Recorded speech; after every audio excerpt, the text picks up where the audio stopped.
নেতৃবৃন্দ,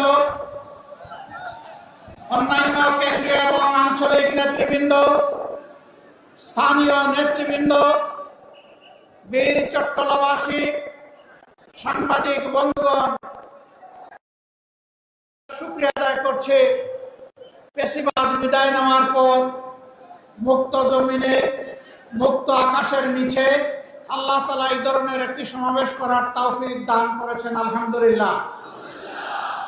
15.5 বছর টানা 9 থেকে 24 সালের জুলাই মাস পর্যন্ত বাংলাদেশের মানুষ স্বস্তিতে কথা বলতে পারেনি।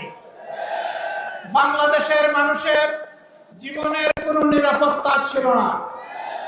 বাংলাদেশের মানুষ অবিচার, নির্যাতনের শিকার হয়ে কোথাও সামান্যটুকু বিচার পায়নি। বাংলাদেশ দুর্নীতিতে ভেসে গিয়েছিল। দেশের টাকা লুণ্ঠন করে বিদেশে পাচার করা হয়েছিল।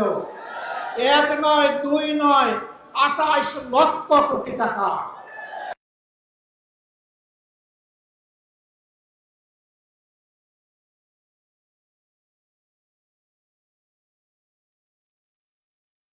সেই মুদ্রা বিদেশে পাচার করা হয়েছে।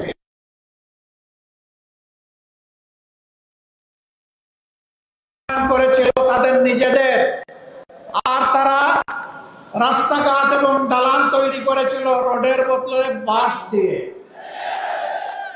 একবার একটা মেয়েকে এরকম একটা ডিবেটে বলতে শুনলাম যে আজ যদি কবি বেঁচে থাকতেন তিনি বলতেন, বাঁশবাগানের মাথার উপর চাঁদ উঠেছে, ওই চাঁদের জায়গায় চাঁদ তো আছে, বাঁশগুলো সব কই।